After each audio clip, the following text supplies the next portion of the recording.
Okay, Encore, I'm so excited to jump into this conversation with you. I listened to this podcast last night. I'm surprised, honestly. Oh, I was surprised the whole time. I'm shocked. Well, tell me what shocked you. Well, no, I'm going to throw it right back at you because you called me the other day. You said this is kind of hot off the presses. And so this was recent. You just had this conversation. I'm wondering, with a couple days distance now, what do you think? What do you think about this conversation? Yeah, so okay, goes back to the mission. Like I feel like what I'm here to do in general in my life is to contribute, make a positive impact, people's lives, catalyze transformation, and just be cool. Be like I always wanted just to be like a nice energy or a nice presence to be around. So that can happen in many ways. I bake bread, give away bread, do some one-on-one coaching, just play music together, send people nice comments about the music they make. All right. So that's the goal of the podcast as well. It's like, what can we bring to people that's beneficial for their lives? And there was this real challenge with Amy because I had no idea where this was going to go. And she starts getting into this territory that I'm really like not at home at. And you say that many times. Yeah. Yeah. I wanted to be upfront about that because I didn't want that to block my interaction with her because she was so great anyways. So it's like, all right, life after death, life before death. I'm really more about like life in life. That's what I feel like I know a little bit about. But I was like, all right, well, how can this, without getting into the metaphysics, because I feel like if we get into the metaphysics, it's like that's where the argument happens. Right. And I did a lot of that with like Christian missionaries when I was a kid. And it's fun, but it's not really a gift. It's not really a contribution to the lives of our listeners. And I was like, all right, how can we use this? And I trust her experience. I don't think she's like lying or anything. So I'm like, wow, how can I learn from her experience, what she's sharing with me without judgment and make this into a real gift for the people who are listening? And I feel like we did that for me on love and acceptance and going with the flow and not trying to resist anything and being like, all right, let's just see where this takes us. Well, I think that's the broad learning. I think there's even more learning that we might be able to flesh out in this conversation. Great. So you posed this question early in the conversation with Amy, and I don't know that you returned to it, but it stuck with me for the entirety of that conversation, which is you say early on, she says something about a why something happens. And you say there's two kinds of whys, which is interesting. And I never thought about it this way, quite how you stated it.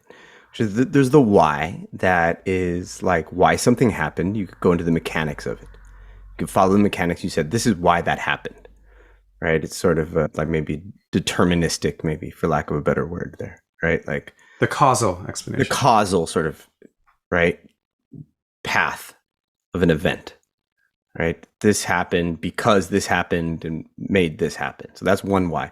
The other why I would say is narrative based. So there's causal and maybe narrative, for lack of a better word, and open to other words there. But someone could say it happened for a reason, and that why then is informed by their narrative, and it's very subjective. It's not causal necessarily. I need an example. Yeah, like if you had some very challenging event, you were in a car accident. Yeah, okay, great. Right? So the first one I was like, you got in the car accident because the homie was drunk, and he was looking at his phone, and then he tried to avoid the cow that was crossing the road and you hit your car, and that's why you got in the car accident. And from the outside, from the objective lens, we would say that's why that happened. Right. But then someone riding in the passenger seat who is deciding whether or not to go to the Culinary Institute might take that event and say, this happened for a reason. I'm not supposed to go to the Culinary Institute. And no one could really argue with that from an objective lens. They're two totally different lenses. And so I'm curious because you use this word purpose a lot, right? We talk about it a lot in this podcast. We talk about it in the program with our clients. Purpose is an important thing. And I want to hypothesize that there's also two modes of that, or people might relate to that in two different ways. One is to think the purpose as in I'm like kind of a mechanical part of this universe. I have some purpose here, some causal I'm supposed to fulfill. And that's kind of tricky right? I mean, if not impossible to discover. Or maybe not. Actually, I want to leave this. Okay, leave this to open. me, that seems like it's the most obvious thing. Yeah. Like we're here to reproduce on that level. And survive and reproduce. Yeah, that's the biological imperative. That's like, right. It has something to do with the communication of information over generations, genetically. I think that's beautifully said, and I totally agree. The scientific objective, like this is why you're here, right? Right. This is why you're here. Not satisfying. That's not what you mean. No. So then there's this other subjective reality there that has so much to do with meaning of how people experience themselves in their lives and what they're doing about it. So I guess you already answered my question. But then that to me opens up this whole other conversation, which this conversation with Amy unfolds beautifully in that realm, because then there is no arguing. She has this subjective, and then it's wonderful the way it unfolds. She has all these wonderful pragmatic things that are actually very concrete that I've chosen to orient this way. I have no idea if it's true objectively, scientifically. She's not even claiming to know that or to force it on you. Saying this is what I developed as my idea of what this means to me. Would you agree? Like that to me, like that, and that's just kind of another way of saying what you said. But when she offers it in that way, there is no argument. Yeah, I mean, you could. I think many people would just want to argue about that. And I think at an earlier point in my life, would have wanted to like get into like, how is this possible? And what is the transmigration of the soul? And how much is, all this kind of stuff that people get into. But it's just, is it helpful? Like, is it going to help the connection that I have with this person? Is it going to help the people that listen? Right. Like, no, I mean, she was just like, and maybe this is part of the kind of the integral thing that we're like kind of into, we're talking about, that she's looking at a domain that analytical inquiry does not normally look at nor respect. So that's happening. And at the same time, we're using these analytical tools, language and logic, process and planning, and applying them to that domain. So like the inside is like, all right, you're going to have the contention, kind of it's almost like the religious revelation that she's sharing with me is like, dude, when you die, you're going to have this life review experience. Yeah. And so that's just like, we're just going to take that on faith from her, right? Like she's telling us, I'm going to have this life review experience. I'm like, okay, if I'm going to have this life review experience, how is that going to impact how I'm going to live my life? And it's really different, because what happens in, like, say, traditional religion, like, maybe I don't know too much about the details, so don't nail me to the wall on this one, but you're supposed to do something like, say, Christianity, Orthodoxy. You're supposed to believe in Jesus in a certain way, and that's really like the ticket in. It's like accepting that you're a sinner and Jesus is your savior, and there's maybe some other doctrinal details that I'm not aware of, but that's really, I think, at the core of it for at least certain sects of Christianity. And it's less so if you end up like abusing your neighbor. There's like ways to deal with that, but if you don't have like Jesus Christ accepting your heart as your savior, there's like not really ways to deal with that later on. Right. So if that's our notion of what's going to happen after death, it's going to influence how we behave in a certain way. And so she's presenting us with this other totally unverifiable notion of what's going to happen after death. But the ways in which it would incite me to behave is really coherent with my intuition of how I want to behave. So it's really helping me further my goals. If I'm saying, hey, I'm coming to you, I'm really interested in compassion. I'm interested in being a positive influence on other people. I'm interested in participating in my own self-actualization and the actualization of other people. This belief that she's presenting us with is only going to help me do that. It's only going to help. If I think about it before I make an action, if I think about the life review, like it's only going to push me in the right direction, in the way that like anything the Dalai Lama says is going to just push me in the right direction. I found it so powerful. And then to be like, as we're recording this, there's like war, genocide, and profiteering, all this shit all around the world.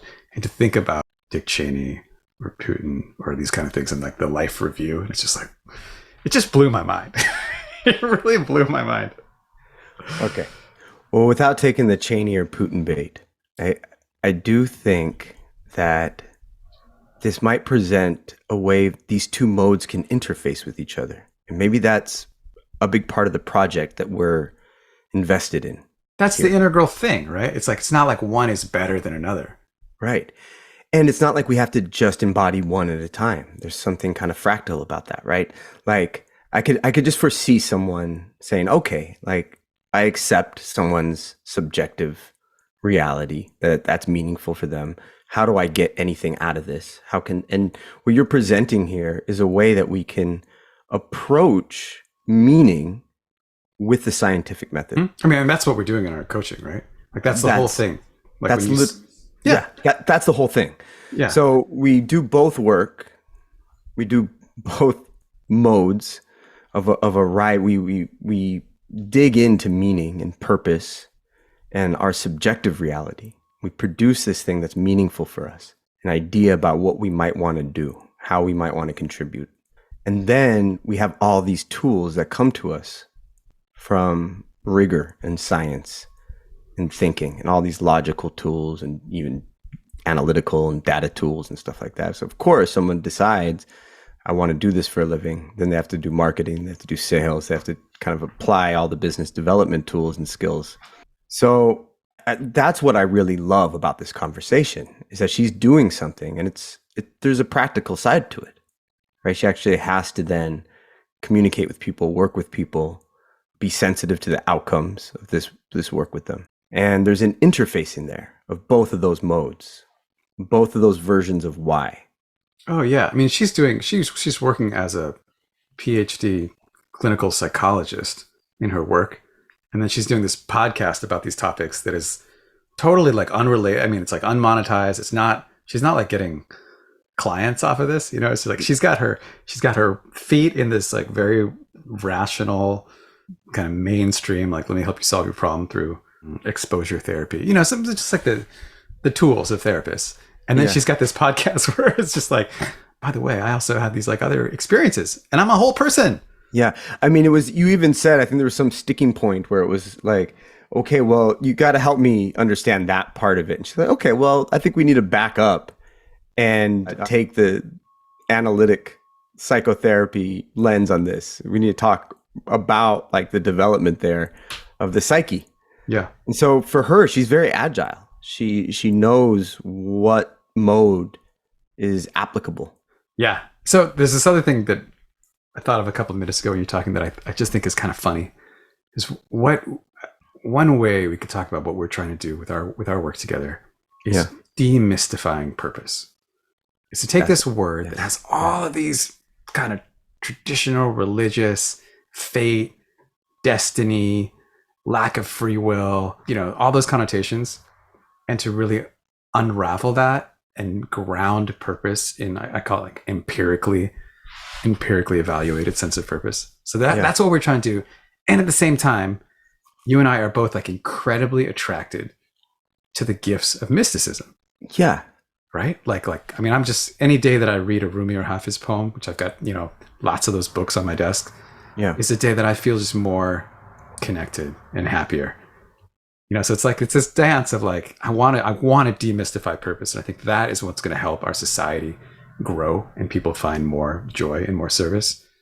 And the mysticism is just like really important to me too. Yeah. I mean, I'm going to push back cautiously here. All right. And I think this is a quote from Feynman. Might be misattributed. It could be Gandhi. It could be a quote. Could be Gandhi or Martin Luther King or Jesus Christ. Yeah. I believe it's Feynman. And he says, men, we'll say people, to update it for 2022, people in our position need to resist the temptation to jump to mystical explanations. And when I'm listening to someone like Amy, where I tend to go in those moments, reconciling myself with the fact that there's things I don't understand. There's actually most things I don't understand. The region of things that I don't understand so much overshadows. So it's just like the little bit of thing, the little foothold that I have on reality is so small compared to the vastness of what I don't understand. And I think for a lot of people, that is where the mystical enters. And I believe that we have so much more access to possibilities when we can stay in the mystery. So there's a difference between mystery and being with mystery and mysticism, which I think mysticism might offer an explanation, right? And say, this is why that is. Well, that's in your quote. That's in mine. That's right. Feynman or Gandhi or whoever it was is talking about warning us against mystical explanation. Right. But like what I'm going to is for mystical inspiration. Or an experience. Even better. But the explanation, the mystical explanation is like, we have better explanatory tools now. Right. Then the soul. We don't need like Apollo grams and driving a chariot across the sun. Like we got some other tools to understand that. Right. Yeah. But the inspiration and the experience. Yeah. And how much juice is there for us. Yeah. How much benefit we can find. So it doesn't need to be all or nothing. We don't need to throw out the experience because we can't explain it. Mm-hmm. Yeah. Yeah. I mean, in fact, and that is like I think that is the key. One of the really key parts of the scientific method is what you just said. Yeah. It's like what we're honoring experiences that we can't explain and seeking ways of explaining them through running experiments. Like, do you think there's parts of the scientific community, or maybe the way the public at large relates to science as a body of knowledge rather than a process, actually isn't really honoring that kind of core ethos of science, which is, I think, pretty humble, actually. Yeah, you know me. I'm not really tuned into culture. I don't know what other people think about science. What do you think? I mean, to me, like that type of skeptical inquiry, it's not being just a blind skeptic, or you're just like turned off to this thing, but you see something you don't understand and you're inquisitive, and then you have these tools to inquire. Yeah. I mean, to me, like what's coming out of this conversation, I think the conversation with Amy, is that we really can employ both of these modes, and we don't have to choose a position on the fence or a position in the battle or the argument here. Yeah. I mean, that's the whole, again, like the thing we've been talking about the last couple of weeks, the integral thing. Yeah. It's about integrating. Yeah. And every one of these philosophies, according to like the integral people, if you go into their whole, like their dogma, their idea is that every one of these philosophies thinks all the other ones are bad. And they're always telling us that we have to choose, and that's a false dilemma. That's a false dilemma. Yeah. In your mind. Yeah. I remember when I was getting into, so I grew up atheist. Then I got like my heart kind of opened to religion when I went and had this incredible liberation theology experience in El Salvador.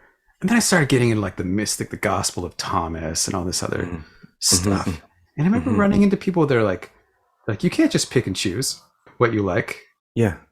In India, I'd travel all over India and be like, you have to accept this and that, and you can't just do what you like. And it's like, well, why not? And there are dangers, of course, of picking and choosing. I'm not saying there are no dangers there, but like, that's the whole point, is to cobble together like what speaks to us. Right. And it's like, of course I can. I mean, I think this term supernatural, I don't think she uses it all at all. I don't think that comes up, but it occurred to me that some people might think of some of these phenomena as supernatural. Mm-hmm. And to me, like, you could light a fire under that term already. I mean, it's paranormal maybe, but it's not beyond nature. It's just beyond our understanding of it. Mm-hmm. Right. So that, like anything, all we know is that, wow, I mean, that's the coincidences that unfold from this visitation from her loved one. Yeah. And she like draws all these parallels. My dad, I've shared this with you. My dad has this wonderful expression: any three rocks on the moon make a triangle, which to me speaks to how this meaning making really unfolds for each one of us. We see this happened, this is why. This is the why, right? And that's entirely subjective. But no matter what the phenomena is, it's part of reality. It's part of nature. We might not be able to explain it, but it's not supernatural.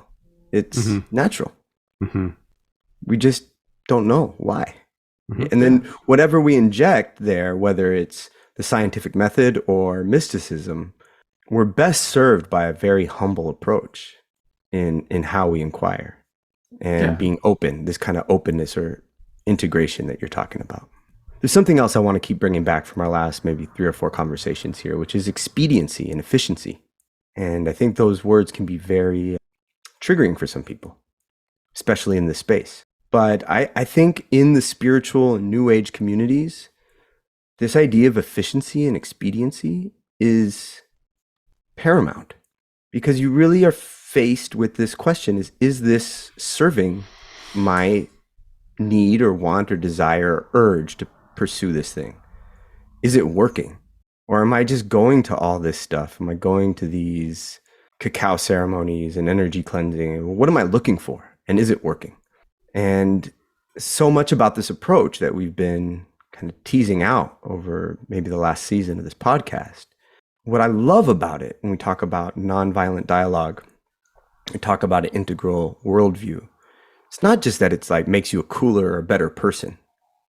It's that it is the effective way to get where you're going. Mm-hmm. There's something expedient about it. It works, and no one should take our word for it. They should test it out. They should try it. Yeah. Once they know where they want to go. Right. But even that first step. But even that first step can be a doozy. Because that's the hardest thing on most of the people I work with. It's like it's really hard to make decisions as to what you should do when you don't know where you're trying to go.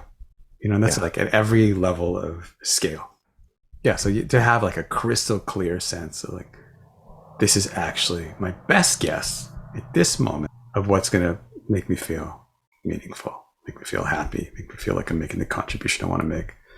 That's like it's a prerequisite. And then you can be like, all right, what's an efficient way of getting there?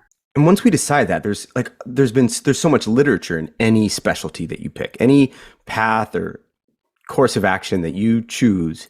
You could Google it and find the steps. We have a really evolved sense of how. Mm-hmm. Mm-hmm. Yeah. Right. Better than ever before, probably. Right. Like we know, like if I need to I need to reroute this water from behind my house to the east side of my property. This is what's happening. I can YouTube that, and there's going to be steps, and I can read the review. I can kind of assess this person, the source, then I can move through, I can write down the steps, I can just do them. So the how is very evolved, but the why for a lot of us is really missing. Oh yeah. I agree. I think that is, there's so many choices that face us. When you say like make a decision, this is infinite. And if we're able to pick, then we can just do it because we have the how. But that why is really a substantial step. Yeah. And that leads me back to the beginning. We talked about that, the bidirectional why. Right. And in my mind, I actually haven't looked this up recently, but I'm guessing if you go to the dictionary, you'll see many definitions of why they're, as part of that. And some of these are going to be the past whys and some are going to be the future whys. But in Spanish, it's really clear because it's por qué, right? Right. Uh-huh. And the por is used, it has this association, this connotation with the past. Like the por qué is like more clearly like, what is the causal relationship?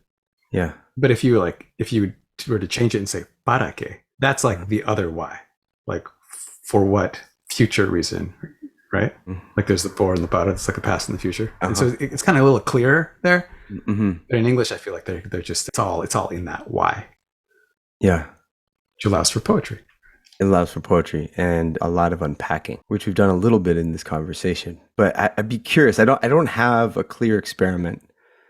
I think these last few episodes really point to a beautiful use of expediency and efficiency in our how and the way we interface with the why. And again, I think some of this stuff maybe goes into our work with the clients and see what evolves. And maybe we can bring back some stories from this. I can think of a few examples from people we're currently working with where this might be effective. I do get that response from some of the homework that we assign in terms of purpose. People are a little confused by that bidirectional why. And maybe we need to make that a little more explicit. Because I've had people come back to us and say, maybe some of the two outcomes there that I think we can improve people's experience and maybe make that easier.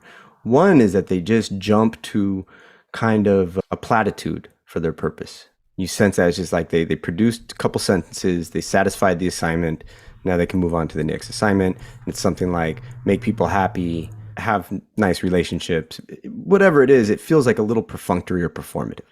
And the other one is that people get hung up thinking that it's there, it's the causal why, they're supposed to arrive at it mechanically somehow or logically, and they can't do it, and they think they're somehow lost. I think there's another thing here that we keep bringing back, this spirit of experimentation that's really important for that process, which is that when you engage with something subjectively, you're open to it not being perfectly reduced. It's not going to be perfectly defined, and you might go out and try some things and get some feedback that then causes you to go back and adjust what you thought this why was. And so it becomes more of a dialogue with yourself. This inquiry is ongoing. It's not like something you would just do one time, say, oh, that's my purpose, got it, moving forward. You do some of that work, you look at your past, you look at your relationships, you look at your communities, you look at the things that turn you on or make you engaged, make you excited. You put some ideas together and you go out and you try some stuff. And then you get feedback, and it's inevitably you're going to get some feedback. And then the question is, are you open to that feedback? And are you open in a way that's going to allow you to utilize these two modes to then clarify that through the process of inquiry? What do you think? I think we should do a whole thing on that. The whole thing? Yeah. You mean like an expressive kind of dance thing? That's right. Cool. I'll start.